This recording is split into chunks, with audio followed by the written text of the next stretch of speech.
Salut à tous les amis, aujourd'hui une vidéo exclusive pour mieux comprendre la différence entre la levure et les levains. Et ça ne va pas être du blabla, ça va tout être en essai de panification à la maison et vous allez tout savoir.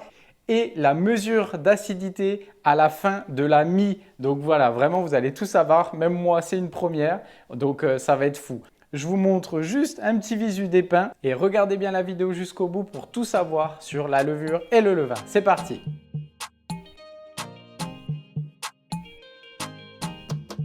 Donc ça c'est la levure, ça m'a donné tel résultat et ça c'est mon levain naturel qui m'a donné un magnifique pain. J'ai fait exactement le même process, 3 heures de pointage, 1 heure d'après sur tous, levure et levain, et on a des résultats qui sont incroyables qui vont être inscrits ici. La différence principale, la levure, c'est une souche qui est faite en levurerie. Donc la souche, c'est une levure Saccharomyces cerevisiae. Et le levain, à contrario, donc c'est naturel. Ça va être des levures sauvages, des bactéries, ce qui va nous donner plus d'acide de conservation et une transformation des protéines pour une meilleure digestion. Voilà, si on a compris à peu près ça, eh ben c'est beau. Et vous allez voir qu'un pH entre un levain et la levure, ça n'a rien à voir. Allez, je vous souhaite une très bonne vidéo et restez bien jusqu'au bout pour tout savoir. Alors, mes ingrédients sont là. Je vous explique brièvement. Dans chaque cul de poule, j'ai 50% de T65, 50% de meule, T80, 1,7% de sel, 64% d'eau. Donc là, j'ajusterai l'eau en fonction du levain. Mais le but, ça va être d'avoir des consistances constantes. Donc, c'est moi qui vais gérer avec le robot de la mort. Ensuite, dans le premier, on va mettre de la levure, 1%, du levain, 15% dans le deuxième, que du levain. Voilà. Et dans l'autre, comme en boulange, on va mettre un peu de levure et un peu de levain. Et on va s'assurer de l'acidité de chaque pâte. Et pourquoi on va regarder ça? Tout simplement parce que le pain sur levain, on en parle souvent, mais on ne sait pas trop à quoi ça sert. En fait, le levain, vous allez le comprendre très rapidement, il va servir à acidifier notre pâte. Plus notre pâte va être acide, meilleure sera la conservation déjà de notre pain. Ça va empêcher un petit peu le rancissement et en plus, on va favoriser la digestibilité. Donc voilà, le pain sur levain, on va travailler sur l'acidité et pour ça, il ne faut pas qu'il y ait de levure. Ça, c'est ce qu'on m'a appris. Je vais le tester aujourd'hui et on va tout analyser ensemble.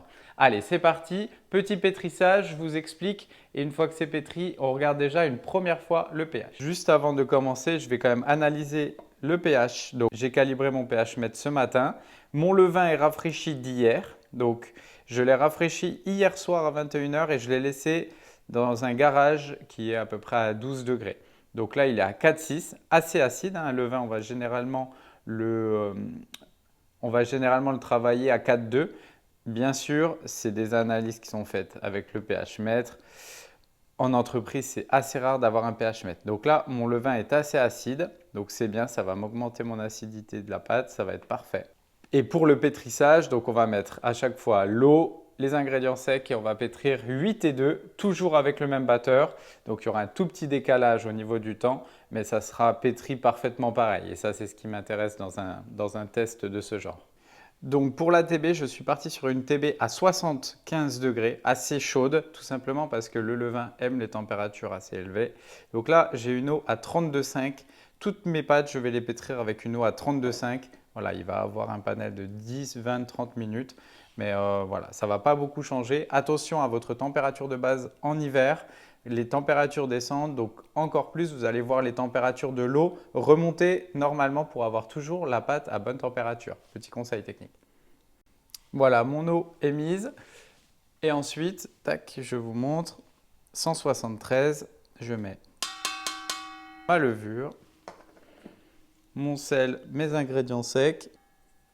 Et 8 en première, 2 en deuxième, c'est parti. Ma pâte est bien pétrie, donc ça c'est la pâte à la levure. Vous avez vu, j'ai acheté des petits bocs pour ne plus utiliser de film, comme vous me l'avez demandé. Franchement, vous avez bien fait. Juste, je vais prendre la température principalement et ça me permettra de voir le pH. Je ne sais pas si on va le voir, hein. Donc pour la température, c'est ce que je cherche, hein, une température entre 25 et 27. Moi, je travaille des pâtes un peu plus chaudes. Maintenant, je trouve qu'il y a une meilleure activité.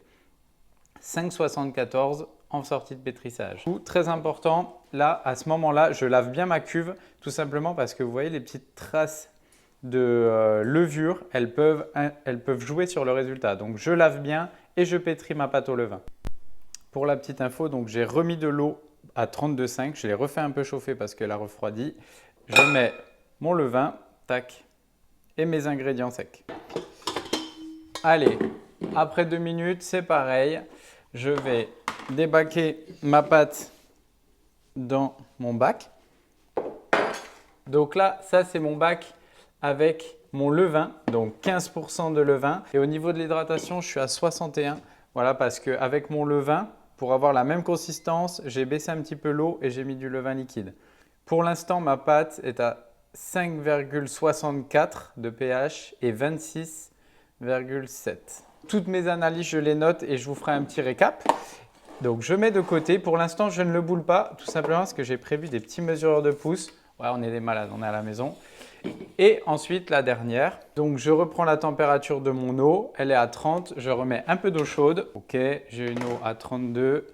Je remets un tout petit peu. Allez, 162 en eau, donc un tout petit peu entre les deux. Je mets ma levure et mon levain, mon sel et mes farines. Et c'est parti, 8 minutes en première, 2 minutes en seconde. Allez, mon pétrissage est terminé sur ma dernière pâte. Je vais vous montrer un petit peu comment ça va se passer. Donc pour la dernière, avec la levure et le levain, on est à 5,62 et 26,7. Alors, pour chacune des pâtes, on va partir sur 3 heures de pointage à température ambiante. Donc, je vais les mettre dans un endroit à 24 degrés. J'ai préparé 3 verres. Dans les labos, il y a des mesureurs de pouces, mais on n'est pas dans un labo. Je vais mettre dans chacun des verres, je vais mettre, à mon avis, 100 g de pâte. Je vais bouler et je vais les laisser. Et on va voir la différence au bout de 3 heures entre tous. Donc, je reboule. Du coup, je vais mettre 50 grammes, voilà, ça sera bien, ça fera l'affaire, 50 grammes, voilà. Donc mes premiers 50 grammes, pour les deuxièmes, je me lave les mains. Voilà, j'ai mes 3 boules de 50 grammes et ensuite, je vais les mettre dans mes verres. Donc je vais bouler ma boule sur le vin, ok. Donc à chaque fois, je me lave les mains, franchement, j'essaie de faire attention. Tout simplement parce qu'avec des micro-particules, ça peut ensemencer largement ma pâte sur le vin. Donc là, je boule mon levain et je vais bouler ma pâte et ensuite je ferai les deux autres. Allez, le vin, c'est bon. Donc ça, c'est ma pâte numéro 2. Elle va partir en pointage pendant 3 heures. Mon mesureur de pouce est là. Levure et levain, c'est bon. Malheureusement, je n'avais pas 3 récipients pareils. Hop, je mets de côté. Et ma dernière.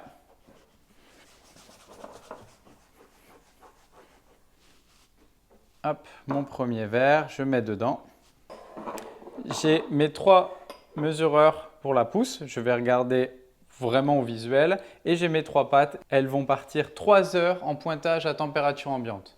Voilà, tout est en place. Donc c'est au-dessus de mon frigo. Il y a une petite case voilà, qui est à 27, qui est parfaite. Donc là, on part 3 heures, on ne touche plus et on verra le résultat. Et ensuite, on passe à l'acidité. Allez les amis, après 3 heures, on regarde le résultat. Voilà. Tac. 1, 2. Donc le 1, c'est celui fermenté à la levure, que le levain et levain levure. Voilà. Tout est là. On va passer au test pH, à la division, au façonnage. Voilà, on voit vraiment les différences. On va prendre les pH et on va se noter ça. On va prendre la température et le pH. Donc la pâte, elle est à 5,60, donc 5,58, 28,9.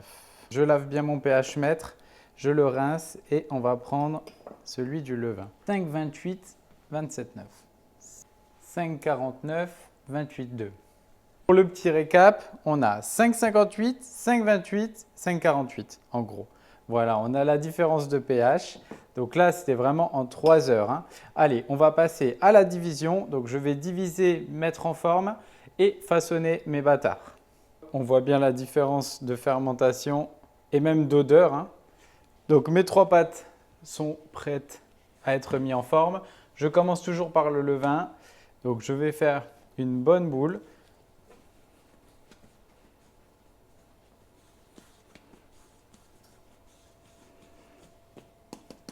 Ouais.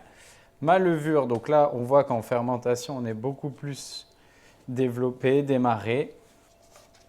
Ouais, je me mets mes petits papiers en pense-bête. Allez, je couvre mes pains, une petite détente de 10 minutes. Après 10 minutes de détente, tac, on passe au façonnage. Donc là, on peut voir aussi même, hop, on va voir un peu plus proche, que on voit bien les nuances de fermentation, c'est super intéressant. Je vais fleurer un peu mon tour, hop, je prends mon pain fermenté à la levure, donc j'ai mis une dose assez conséquente, hein. 1%, c'est pas mal déjà. Je vais faire un petit façonnage simple et efficace. Hop. Voilà, je vais faire 3 petits bâtards. Petits bouts en pointe, je vais les déposer sur ma plaque. Mon levain, on voit que ça va être une pâte qui va être un tout petit peu plus collante, mais n'oubliez pas que la fermentation va apporter de la force aussi à votre pain. Donc, il y a un petit peu moins de fermentation, plus d'acidité.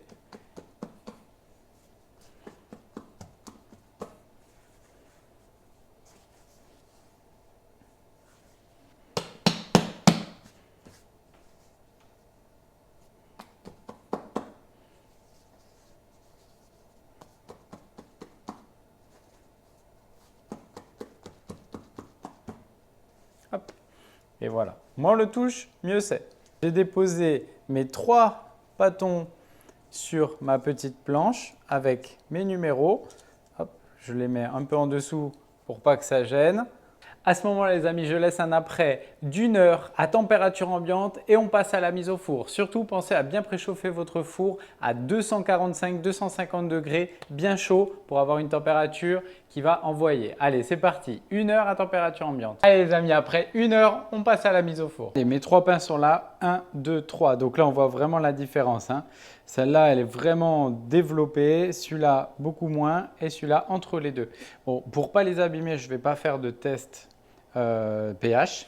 Je vais tourner, je vais faire un coup de lame pour chacun. Donc je vais prendre une lame droite, je vais scarifier et ensuite je vais passer à la mise au four. Un coup de lame et c'est parti. Pour la mise au four, toujours le même procédé. Je vais faire glisser mes pains.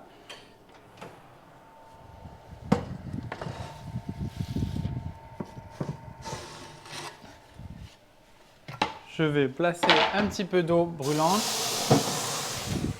Et c'est parti pour 15 minutes à 250.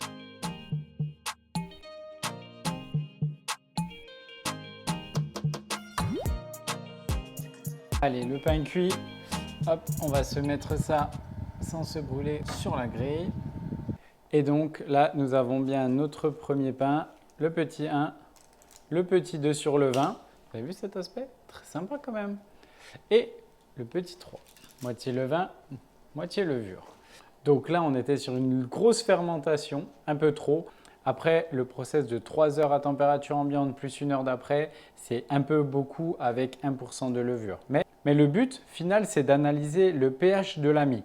Donc là, je vais laisser un ressuage sur la grille pendant 2 heures et ensuite, je vais faire un petit mélange avec de l'eau distillée. Allez, c'est parti après le ressuage. Donc déjà, on peut voir qu'au niveau de l'aspect, on voit vraiment des grosses différences, hein. On voit que celui-là est un petit peu plus brillant, une jolie grigne, bien jetée, etc. Celui-là, il est parti sur vraiment beaucoup trop de fermentation. Et celui-là, c'est un mélange des deux qui est pas mal aussi. Hop, donc, je vais préparer une petite solution avec 100 g d'eau distillée. Voilà, elle est là, c'est comme ça. Ça, cette tête-là, je l'ai trouvée en pharmacie, je crois que ça vaut 5 €. 100 d'eau distillée et pour chaque, je vais prendre 20 g de mie que je vais laisser tremper et que je vais broyer. Merci à Mathieu Hatzenhofer, le MOF boulanger, qui m'a donné cette technique. Donc, si vous cherchez à analyser la mie, ça sera très bien pour le pH du moins. Allez, je prépare mes petits trucs et on regarde le résultat. Allez, je mets mes 20 g de mie. Donc ça, c'est le 1. Bon, écoutez, hein, j'essaye, hein, je ne l'ai jamais fait, hein. Si vous avez des astuces, n'hésitez pas à vous laisser en commentaire.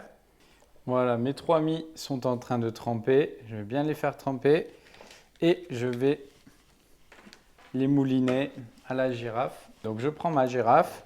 Hop, et je vais mouliner les 3 trucs sans essayer d'en mettre partout. À chaque fois, je prends une fourchette différente hein, pour pas que le résultat soit faussé. Bon, je ne sais pas si c'est comme ça, mais en tout cas, c'est mélangé. Je vais laver la tête et je fais tous pareil. Bon, ben ça y est, hein, j'ai fait mes petites soupes de levain. Je ne savais pas que c'était possible. En suivant les petits commentaires sur les réseaux, j'ai eu tous les détails. Donc, parfait, magnifique. Allez, le numéro 1, 100% levure. Je ne sais pas ce que ça va donner. Hein, je te fais en one shot. Hein. Donc, j'ai fait une petite fiche récap avec les ingrédients. Pas de levain, la levure, levain, levure et levain, etc. Les hydratations, si vous voulez regarder. Allez, le premier, donc je vous montre un peu de haut, 8,39, 22 degrés. Hop, j'ai reporté les résultats. Donc pour le deuxième, on est sur 4,92, 20 degrés 5. 4,92. C'est énorme. Ça veut dire que mon premier pain, il a un pH de 8,39. Ma solution est là 4,92. Et surtout, c'est un diagramme en direct. Hein, donc, je n'ai pas laissé trop de fermentation. J'aurais pu laisser beaucoup plus. Allez, du coup, un petit résumé. Donc, ma levure à 1%, le vin 15% et levure et le vin. Donc, ce qu'il faut savoir, c'est que c'est un process en direct. N'hésitez pas, il faut travailler sur le vin en 2 jours. Vous développeriez encore plus l'acidité. Pour le test de vos levains, une eau distillée et l'ami. Et franchement, ça marche parfaitement. Voilà, vous avez la preuve avec toutes les données qui sont là. Mais n'hésitez pas, franchement, c'était une super expérience. Et là, on voit vraiment l'intérêt du levain par rapport à la levure fraîche. Hein. On va avoir un volume, ça c'est une chose, mais là on va avoir de l'acidité. On va gagner en conservation, meilleure digestibilité. Ça va être très bon pour l'organisme. Voilà, que dire de plus? Magnifique. Allez, à bientôt sur Boulangerie Papa les amis. Et n'oubliez pas de liker et de vous abonner hop, en cliquant sur ma tête. Allez, ciao ciao et à bientôt.